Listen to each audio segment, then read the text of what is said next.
Hello and welcome to Manhattan College Exclusive, the only show that gives you exclusive stories of New York City. I'm your host, Rita, and our top story tonight. Apparently, the Bronx is feeling the burn.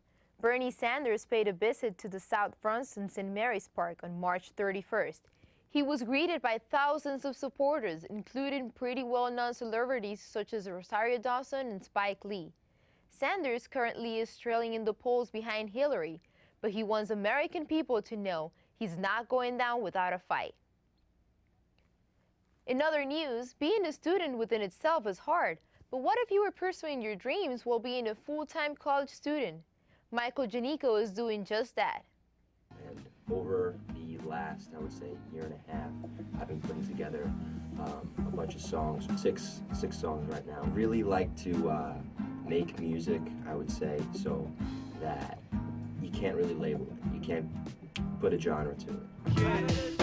Take what you got, man, make it into something. Sun showers, jasmine flowers at the end of a cave. There's always light burning and I don't know what it is, man, but I can feel it in my lungs, I can feel it in my blood. So try to be, man, I'ma hit it a cappella. Make sure you check out Natural High. Stay tuned. It's Facebook, Instagram.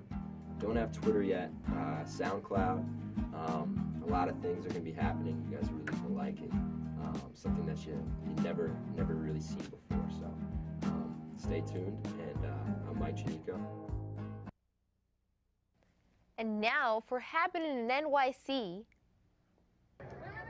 With the weather heating up, so is New York City's festival life. Smorgasburg, New York City's leading weekend food festival, is in full swing.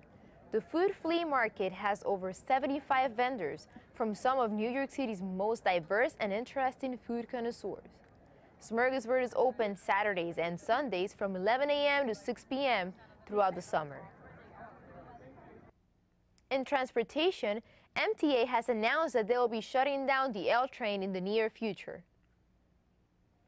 Due to damage from Hurricane Sandy, the L train will be closing in 2017. The L train carries up to 3,000 people on an average weekday. Repairs could take up to 7 years to be completed.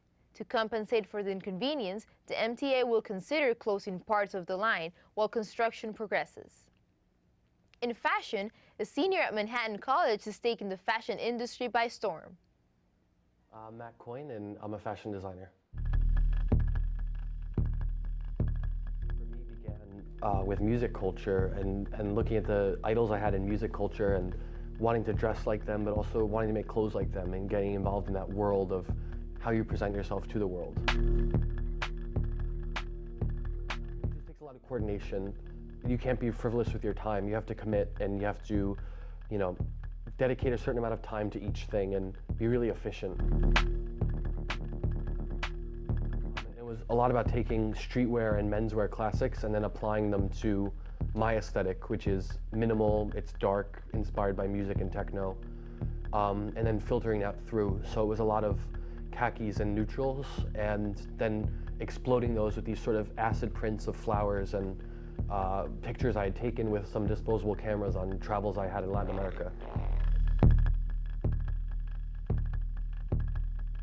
Well, the collection's called Walking Standing, which I was really inspired by the things young people do. The brand is about streetwear. So when it came time to promote the collection, me and my team of collaborators that I always work with thought it would be best to create a video that sort of showed young people walking and standing in the clothes.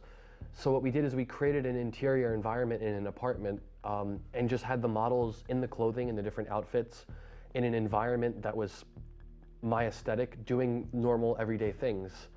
And it felt like that was the most interesting and modern way to present a streetwear brand, because so much of streetwear is about the city and being urban, and it's all about sort of city images.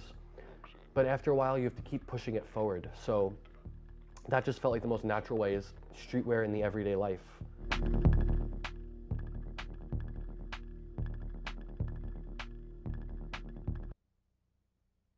Now, for what's popular in Manhattan, the New Eurekans Poets Cafe is one of the leading slam poetry cafes in New York. We have the latest on what's going on in the East Village. The Nuyorican Poets Cafe is a multi-arts and multicultural organization. It's been based in New York City's Lower East Side since 1973. The Nuyorican Poets Cafe began as a series of informal salon-type gatherings. Over the years, since 1973, when the organization began, our artist base and audience base has become much broader and much more diverse. You ain't supposed to find nothing worth saving in all that brown. You ain't supposed to know that Tina, Beyonce, Cecily, Shonda, Rhimes, shine. So artists can get involved with our organization by either performing at open mics. That's how a lot of artists first get involved, either as poets or theater artists, musicians, actors, or artists who have longer shows that they want to propose for our stage can submit proposals via email, via mail, or call us and pitch an idea. Spectators can just come see an event, find out about us online, buy a ticket, and if people want to donate money or donate their time, there's information about how to do that on our website as well.